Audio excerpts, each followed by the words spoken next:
500.000 leerlingen zitten op het mbo en het lerarentekort neemt toe.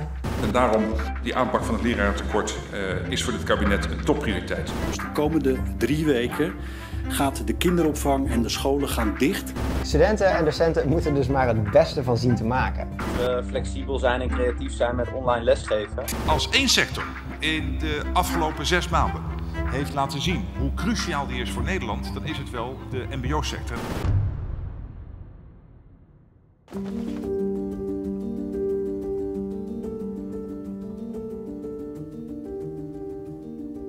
Ik wilde altijd iets met dieren doen, ik wilde dieren verzorgen. Ik kwam terecht in de bouw, in de techniek. En mijn vriendin heeft mij eigenlijk aan het denken gezet. Op dat moment zag ik toch eens van dit is niet wat ik wil.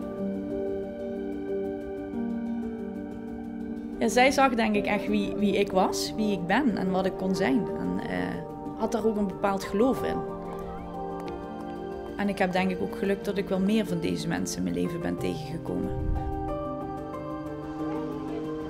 Iedereen heeft wel iemand nodig die naar je kijkt, die op jou let.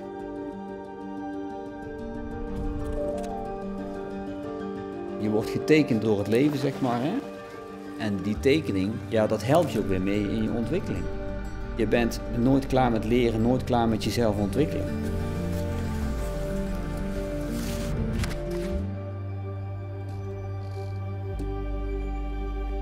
Als mensen hun verhaal kwijt willen, ja, dan luister ik ernaar.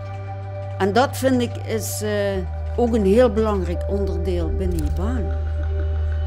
Ja, een stuk collegialiteit die verder gaat dan alleen de cijfers. Die worsteling van mens worden. Van wie ben ik nu? Maar wat wil ik ook zijn en wat kan ik zijn? Dat zeg ik ook altijd tegen mijn studenten. Ja, mevrouw, ik weet het niet. Ik zeg, ma, kind, ik weet het zelf nog niet wat ik wil worden. Ik zat vroeger ook achter in het klaslokaal en werd niet gezien. Soms herken je gewoon jezelf in studenten. En ik merk aan mezelf dat ik gewoon wil dat het daar goed mee komt.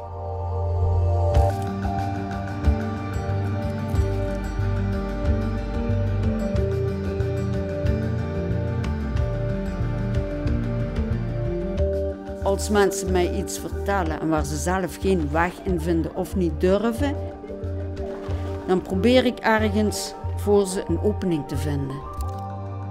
En dat gaat ook vaak door mijn gedachten heen. En dan denk ik, ja, zo deden papa en mam dat ook.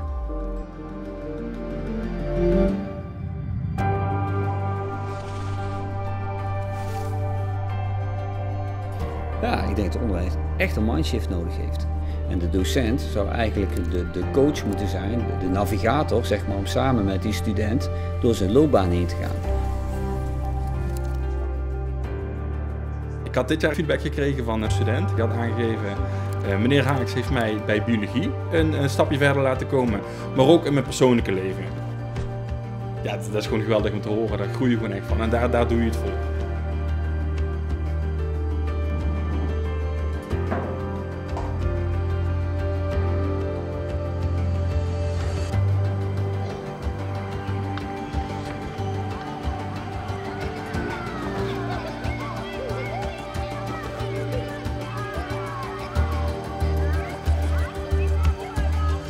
Ja, ik ben geworden zoals de bedoeling was geweest.